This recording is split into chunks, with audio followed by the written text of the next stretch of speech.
की आवाज की इस खास पेशकश में आपका स्वागत है। मैं हूं मुग्धा मिश्रा। जिस तरह से हमने देखा है कच्चे तेल में एक बड़ा जंप आता हुआ दिखाई दिया है, लेकिन उस बीच दिक्कतें ये है कि ओवर सप्लाई का कंसर्न अब भी बना हुआ है। ईरान, इराक और साथ ही यूएस, ये सारे के सारे इस वक्त एक इन लेवल्स पर है जिनको कि ओवर सप्लाई की सिचुएशन कहा जाएगा। डिमांड ज्यादा नहीं, जीडीपी ग्रोथ के कंसर्न्स वर्ल्ड जीडीपी भी नीचे की तरफ रुख, लेकिन ओवर सप्लाई पर कोई समझौता, कोई डिसीजन फिलहाल नहीं हो पा रहा है। अगर आप देखें तो ओवर सप्लाई को लेकर चिंता और तेल उत्पादक देशों के बीच प्रोडक्शन फ्रीज को लेकर असमंजस के बीच तेल फिर बढ़कर $45 के करीब पहुंच गया है।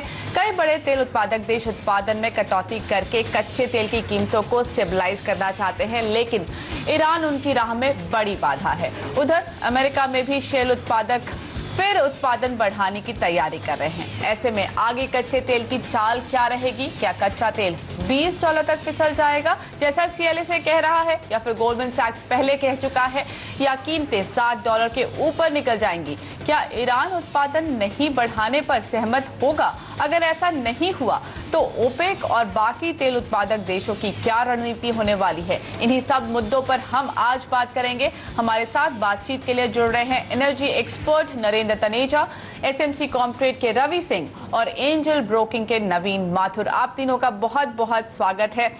तनेजा सर, आपसे शुरुआत करते हैं। जिस तरह से क्या कुछ उम्मीद थी आपको जब ये बैठक होने वाली थी, नॉन ओपेक और ओपेक जो देशों के बीच में बैठक होने वाली थी, कि प्रोडक्शन फ्रीज कुछ होगा? देखिए, जो बैठक हुई थी उससे एक बैठक से उम्मीद करना मुझे लगता है थोड़ा ज्यादा हो जाता। बैठक एक तरीके से कामयाब रही। बैठक ने क्या करा, पहली बार हमने देखा कि ओपेक और नॉन ओपेक, जिसमें रशिया सबसे बड़ा तेल का उत्पादक, बहुत बड़ा उत्पादक, वो दोनों सामने आए और बैठ के उन्होंने क्या डिसाइड किया, क्या डिस्कस किया कि प्रोडक्शन कट करें या ना करें, लेकिन तेल की कीमतों को ऊपर कैसे बढ़ाएं। इस मैकेनिज्म और इस पे बातचीत उन लोगों ने करी कि क्या क्या किया जाए जिससे तेल की कीमतें ऊपर जाए। प्रोडक्शन कट उसमें से एक तरीका होता है। अब मीडिया ने, कई लोगों ने उसका इंटरप्रिटेशन किया है कि भाई वो बैठक फेल हो गई, लिहाजा वो आज नहीं। ये द वेरी फैक्ट कि ये लोग मिले, ये अपने में बहुत बड़ा अचीवमेंट है। और एक प्रोसेस शुरू कर दिया इन देशों ने, ओपेक और नॉन ओपेक ने, कि आने वाले दिनों के अंदर, आने वाले महीनों में तेल की कीमतें जो बहुत ज्यादा नीचे हैं उनके कंफर्ट के हिसाब से उसको कैसे ऊपर बढ़ाया जाए। और आप ये देखेंगे कि ये प्रोसेस खत्म नहीं हुआ, अब इसकी शुरुआत है। ये जरूरी नहीं है कि उसके लिए बड़ी बड़ी बैठक हो, समिट लेवल की बैठक हो, ऑफिशियल लेवल पर बातचीत हो रही है। डिमांड एंड सप्लाई और मार्केट फोर्सेस अपना जो काम कर रही हैं उससे कीमतें नीचे जा रही हैं।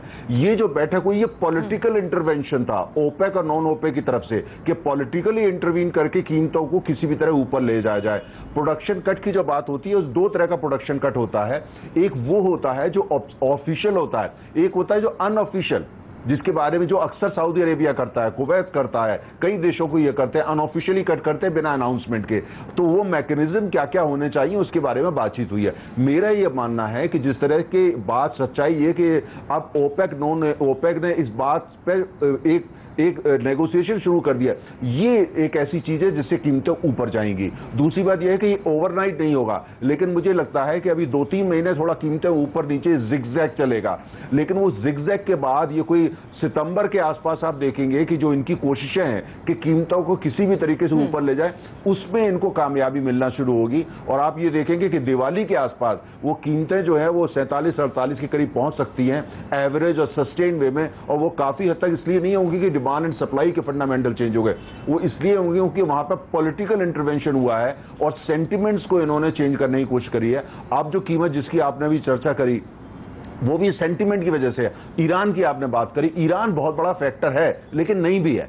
अगर ईरान चाहे भी तो अपना जो उत्पादन है उसको कितना रैंप अप कर सकता है, उसको अपना प्रोडक्शन रैंप अप करने में टाइम लगेगा। और जो 3 मिलियन बैरल्स का वो प्रोडक्शन कर रहे हैं, ईरान से उम्मीद करना कि उसमें प्रोडक्शन कट करे, मुझे लगता है वो अनरीजनेबल है। और वो ईरान इस बार यही कह रहा है अनरीजनेबल है। लेकिन जब दोहा की बैठक खत्म हुई संडे को, और ये मीडिया में इंटरप्रिटेशन ये हुआ कि बैठक फेल हो गई, ईरान का स्टेटमेंट क्या आया? ईरान ने कहा ये बातचीत जारी रहनी चाहिए।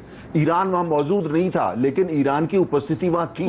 अपने हितों को लेकर के। तो मुझे लगता है इसको हमको जो है खाली डिमांड सप्लाई के फंडामेंटल से देखेंगे, हम गलत नतीजे पहुंचेंगे। Demand and supply, geopolitics, OPEC और नॉन ओपेक की आपस में ये मिलना जुलना की कीमतों को ऊपर बढ़ाया जाए, और उसके साथ साथ हमने ये देखना कि इन देशों का ये कहना कि अगर तेल की कीमतें लगातार नीचे रहती हैं तो आर्थिक असंतोष, एनार्की पैदा हो जाएगी रशिया में, वेनेजुएला में, नाइजीरिया में, सऊदी अरब में, ईरान में। तो इस सबको भी हमको जितने भी नजर में ऑयल रखना प्रोड्यूसर्स हैं, जितने भी ऑयल प्रोड्यूसर्स हैं, चाहे वो ओपेक हो या फिर नॉन ओपेक, उनके लिए कच्चे तेल की बहुत कम कीमतें उनके इकोनॉमी के लिए सही नहीं है, ये हम सब जानते हैं। लेकिन फिर भी वो भी एक डबल वैमी है ना, अगर वो सप्लाई कोई भी पीछे हटता है सप्लाई के अपना प्रोडक्शन कम करने के लिए या फिर फ्रीज करने के लिए भी, और फ्रीज करने के एक बात ये जरूर ध्यान रखना चाहिए कि प्रोडक्शन फ्रीज करने पर भी अगर इन लेवल्स पर भी फ्रीज होता है तो चाहे आप रशिया देखिए, सऊदी अरेबिया देखिए,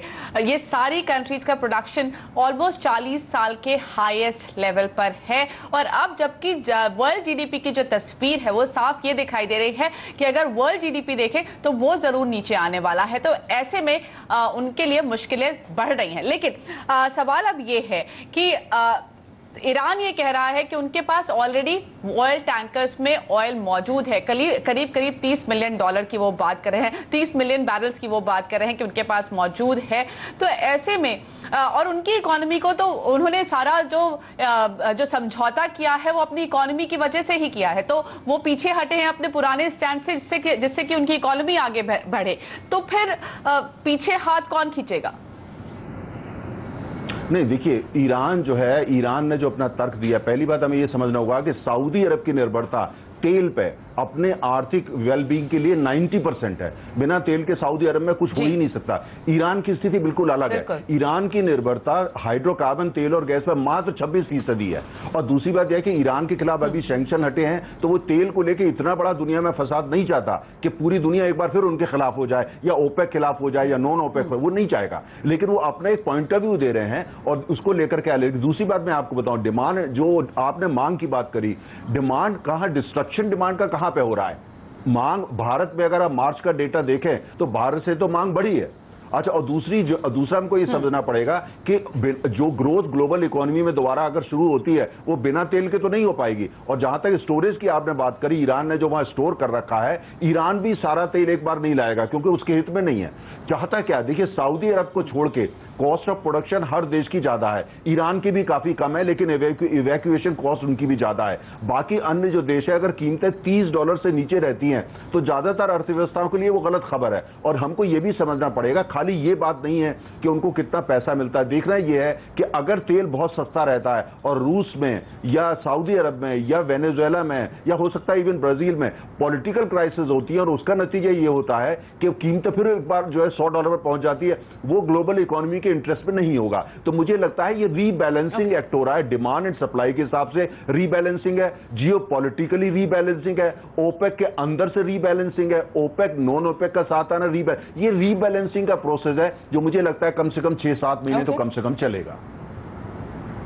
ओके, नवीन, क्या आपको लगता है यहाँ पर जो सारे पार्टिसिपेंट्स हैं वो एक तरह से they are on the table और वो कुछ बातचीत कर रहे हैं, आगे कच्चे तेल की कीमतों को कुछ पुश मिलेगा? क्योंकि सऊदी अरेबिया ने कह दिया है कि वो चाहते हैं इस साल के अंत तक $65 का टारगेट होना चाहिए कच्चे तेल के लिए। आपको लगता है वो पॉसिबल है? जैसा तनेजा जी ने कहा, मैं बिल्कुल सहमति रखता हूं उनकी बात से। द बिगेस्ट फैक्टर जो हाल फिलहाल में क्रूड ऑयल और तेल के मार्केट के लिए हुआ है वो ये है कि ओपेक और नॉन ओपेक मेंबर्स एक टेबल पे आके कम से कम बात करना चाह रहे हैं। Earlier it used to be the dominant factor for the OPEC nations only to command the crude oil the way they want to command the crude oil, पर अब उन्हें भी ये रियलाइजेशन हो गया है विद अमेरिका शेल गैस और shale oil revolution कि देयर मतलब कि there majority is being at stake. अगर आप देखें नवंबर 2014 या 2014 में जो डिसीजन लिया ओपेक ने, that was one of the crucial decisions of not cutting out the production and virtually focusing on the market share for the crude oil. But उसके चलते भी उन्हें दिखाई दे रहा है कि market share में, क्योंकि they are all the highest, as you rightly pointed out, सारे OPEC nations and particularly जो major oil producers हैं, they are producing their highest levels in the last few years. So उनको भी ये लग रहा है कि इससे ज़्यादा production possible भी नहीं, और अगर production ज़्यादा करेंगे than oversupplied market, the markets may further crash, which is not in a benefit for anybody. Saudi Arabia का deficit है, they have to go out and search for foreign exchange, search for filling out their deficit. So means the economy situation, the geopolitical situation, the social unrest in these kind of countries which are being impacted by low prices of oil, एक बहुत हद तक impact कर सकता है global economy को, और वो किसी के भी हित में नहीं होगा. जैसा तनेजा ने कहा कि ईरान के भी हित में नहीं होगा, सऊदी अरेबिया के भी हित में नहीं होगा, and even for the advanced nations like Russia and US would not be in their favor. तो मुझे लगता है कि टेबल पे आना, बातचीत करनी, जो मई में दोबारा से एक बात निकली है कि मई में वो दोबारा से बात करेंगे, it's one of the positive things to look out for. And therefore if you are seeing the prices have not fallen largely even at $44 levels, $1-2 की कमी आई है मार्केट में. Today also the markets are trading at around $43-42 around. But इतनी मतलब कि जो अगर news based होता और संडे की मीटिंग अगर जैसे फ्रूटफुल नहीं हुई जिन मायनों में वो देखा जाए, तो डेफिनेटली न्यूज बेस्ड एक्टिविटी की वजह से क्रूड के प्राइसेस नीचे आ सकते, they can go beyond $40, but that has not happened. So I think the rebalancing act is happening with in the demand and supply situation with in OPEC and non-OPEC. The realization has come into the OPEC members that their majority will not only serve the purpose, it is the non-OPEC members, and non-OPEC members also feel that low oil crude prices would not help them to go. Investment की बात करें मुद्दा, तो we have seen investment cut, capex cuts in oil producers. Definitely. America में तो 40% जो investment है वो कम हुआ है पिछले 2-3 साल के कंपैरिजन में. लेकिन रवि, आपसे एक बात समझना चाहती हूँ. अगर आप ऑयल प्रोड्यूसर्स की बात सुने तो वो ये चाहते हैं कि कीमतें बढ़ें, लेकिन आप एनालिस्ट की अगर बात सुने, चाहे वो CLA से हो या फिर कोई और एनालिस्ट, $20, $30, $35 यही आंकड़े सामने आ रहे हैं. तो क्या कुछ ऐसा है जो कि अभी दिखाई नहीं दे रहा? हम ज्यादा सोच रहे हैं, क्या वो 65 जाने से पहले $20 टच करेगा? सिचुएशन क्या है?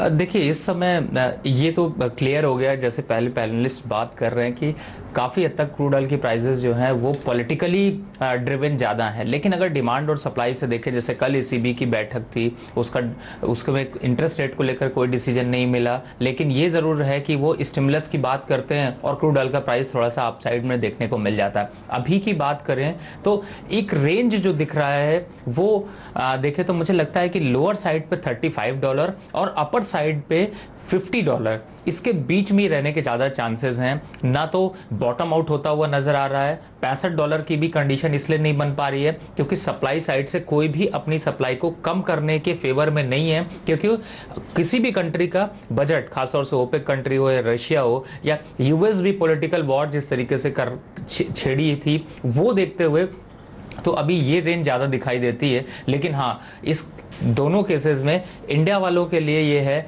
कि मुझे लगता है कि भारतीय बाजारों में फिलहाल 3000 का अपर जो लेवल है, 3200 का जो अपर लेवल है और लोअर साइड पे जो 2600 का लेवल है, इनके बीच में ज़्यादातर कारोबार होता हुआ नजर आ सकता है.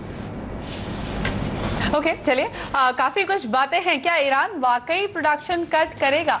शेल उत्पादन, जैसे ही कीमतें बढ़ती हैं, शेल उत्पादन भी बढ़ सकता है. तो फिर आफ्टर ऑल क्या वाकई कच्चा तेल आगे बढ़ भी पाएगा, या जैसे ही आगे बढ़ेगा वापस सप्लाई आ जाएगी? बातें करेंगे ये सारी ब्रेक के बाद.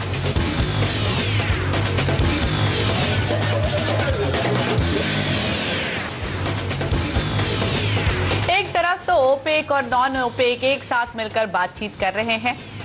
नतीजा कुछ नहीं निकला इस बार, लेकिन मई में दोबारा मिलने वाले हैं. लेकिन दूसरी तरफ उनकी तरफ से जो बयान आ रहे हैं वो कच्चे तेल की सप्लाई को रोकने के लिए तो बिल्कुल नहीं है. रूस के एनर्जी मिनिस्टर ने कहा है कि they might push oil production to historic highs. वहीं ईरान ने रीटरेट किया है कि वो 4 मिलियन बैरल पर डे तो बनाएंगे ही बनाएंगे. सऊदी अरेबिया ने भी थ्रेटन किया है कि वो ऑयल सप्लाई बाजारों में फ्लड करेंगे. They may flood the markets with more crude. और साथ ही लिबिया ने भी कह दिया है कि वो अपना प्रोडक्शन बहुत ज्यादा बढ़ा सकते हैं बहुत जल्दी। तो इन सब के बीच कच्चा तेल आफ्टर ऑल जा कहां रहा है? हमारे साथ हमारे एक्सपर्ट जुड़े हुए हैं। तनेजा जी, आपसे समझना चाहेंगे, आप कह रहे हैं कि चलिए अच्छी बात है कि ये सारे लोग बातचीत तो कर रहे हैं, लेकिन जिस तरह की बयानबाजी चल रही है उसको देखकर तो लगता नहीं कि कच्चे तेल को कुछ सपोर्ट मिलना चाहिए। फ्लड्स और ओवर सप्लाई की ही बातें निकल कर आ रही हैं। देखिए, ये पॉस्चरिंग होती है। तेल जो है वो 90% राजनीति है, हमेशा रहा है और आज भी है। ये पॉस्चरिंग है। रशिया ने ये कहा कि हम उत्पादन बढ़ाएंगे। रशिया जो आज जितना रूस उत्पादन कर रहा है उससे ज्यादा क्या बढ़ा ही नहीं सकता। कैपेसिटी नहीं है बढ़ाने की, इंफ्रास्ट्रक्चर नहीं है बढ़ाने का। रिजर्व्स तो हैं लेकिन कैपेसिटी नहीं है। सऊदी अरब ने कहा वो और कहां से बढ़ाएंगे, इससे ज्यादा वो तेल का उत्पादन नहीं कर सकते।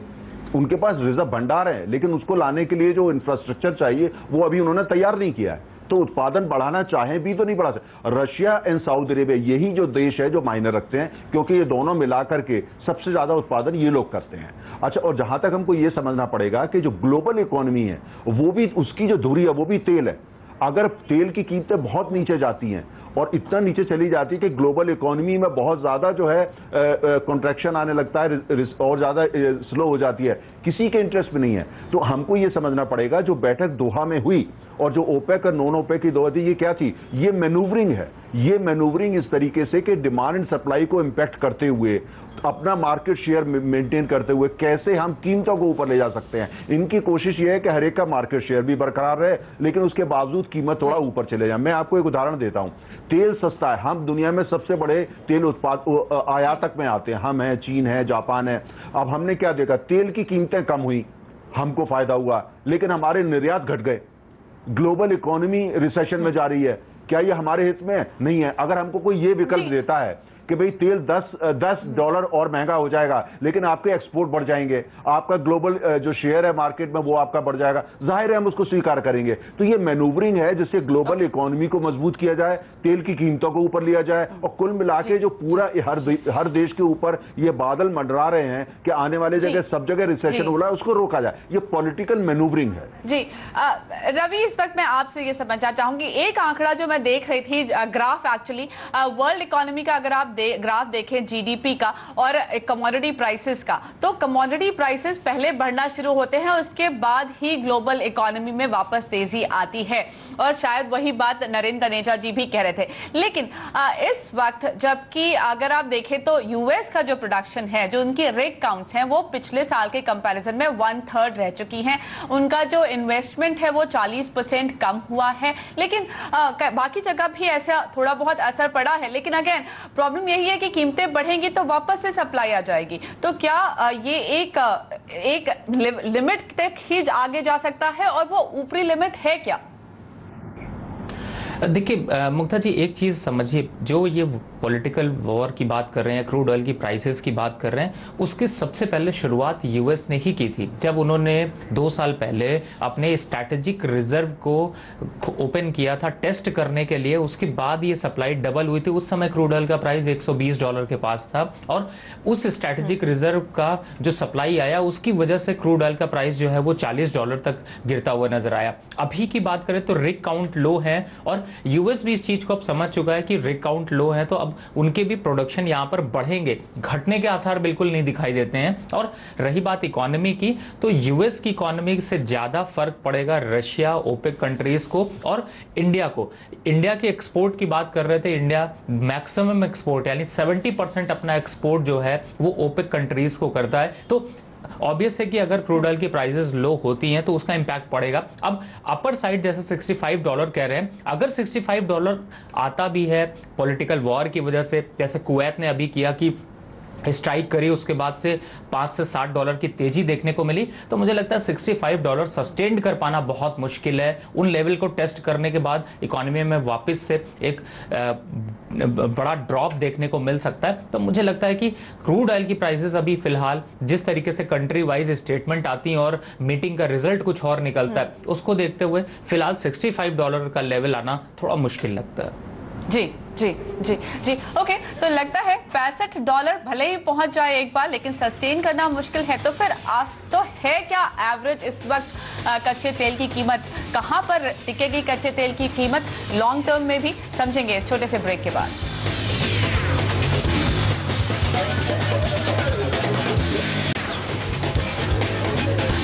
आप देख रहे हैं कच्चे तेल पर हमारी खास पेशकश। हमारे साथ हमारे एक्सपर्ट्स जुड़े हुए हैं। नवीन, आपसे अब यही सवाल कि आफ्टर ऑल अब जो औसत कीमत है कच्चे तेल की वो क्या है? क्या यहाँ से और तेज ऊपर जाता हुआ देखेंगे या फिर दबाव आएगा कच्चे तेल में? मुग्धा, मेरा मानना ये है कि जो एवरेज प्राइस है इस time with seeing all the factors तकरीबन around 42 to 45, that would be something where the prices must stabilize. ऊपर किस तरह अगर देखें तो $50 के आसपास का लग रहा है maximum, with the news coming out positive in case of May meeting happens, positive for the OPEC and non OPEC members. But overall average की जहां तक बात करें, मेरा मानना यह है कि अगर सारी सिचुएशन को एक आंकड़े में दिया जाए क्रूड के प्राइसेस में, so that is approximately $42-45 levels where the prices are currently. Everything from here would depend upon what would be the economy situation, what the OPEC and non-OPEC member take the calls at. Okay, Taneja ji, Ravi Singh ji और नवीन, आप तीनों का बहुत बहुत धन्यवाद आज हमारे लिए समय निकालने के लिए। तो लगता है औसत प्राइस आज के जो लेवल्स हैं उनके आसपास ही $45 के आसपास का स्तर, जहां पर ज्यादातर एक्सपर्ट मान रहे हैं कि कच्चे तेल को स्टेबलाइज होना चाहिए। हमारी इस खास पेशकश में इतना ही। फिलहाल हमें दीजिए इजाजत और आप देखते रहिए CNBC आवाज। नमस्कार।